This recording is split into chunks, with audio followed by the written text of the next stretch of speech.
My name is Zachariah, and we are in the LSU Orchid Conservatory. There are thousands of orchids in here. And what we would like to do is show you not only the diversity of orchids, but how easy they are to grow. So most of y'all have started with the Phalaenopsis, which is this big white moth orchid. And you can find them in nurseries and in grocery stores.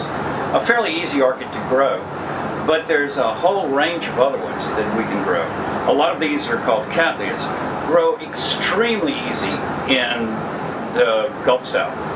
So maybe we can go through and look at some of them. You can see the color palette that they come in. They come from yellows to purples to reds to whites, and different sizes also.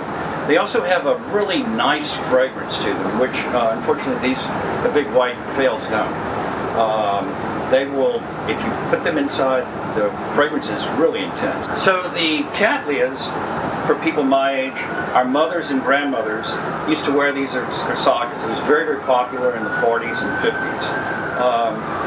And you can see why. They're beautiful, beautiful flowers. Most of them in the past were just whites or purples. Now they come in many tones like this, or even the reds. They also come in different sizes. If you can see, there's a little tiny yellow one over here, and then there's a little red one over here. There's a white one called Orchids. This is even in the Cattleya Alliance. It's the national flower of Belize. This one here is called Green Gulf Hair Pig, and it's extremely fringed, as you can see. And this is the bloom period of it. Flower's going a little bad, but I just wanted to let you see that. This one is not a cattleya, but this one's called a spider orchid, and for obvious reasons. This one has flowers that are almost porcelain, that are upside down, and this has very large. This is an Angrecum, and has large sprays of these.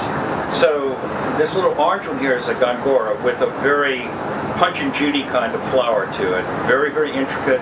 Has a relative that's called Stanhope, but they bloom in the summer with huge flowers and very fragrant.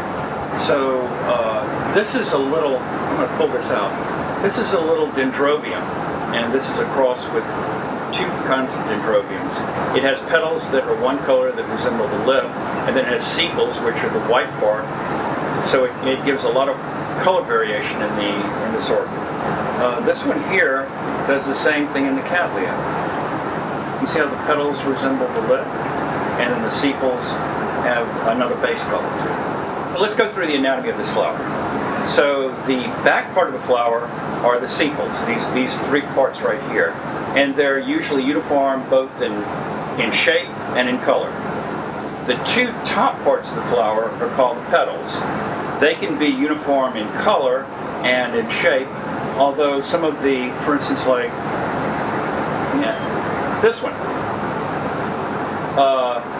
But some of the new breeding, what they'll do is they'll pull the color from the lip, which is the bottom part, which is usually the most elaborate part of the flower, and they'll take this color and breed it into the top petals. So if you like more simple, you can do this, or like this classic white, where the petals are just solid white. Or if you want something with a lot of color in it, you can get something like this. So thanks for spending some time with us today. We're going to go ahead and have several of these YouTubes where we can discuss culture and other things, and we would welcome your comments or suggestions. Again, this is the LSU Orchid Conservatory at Burden in Baton Rouge, Louisiana.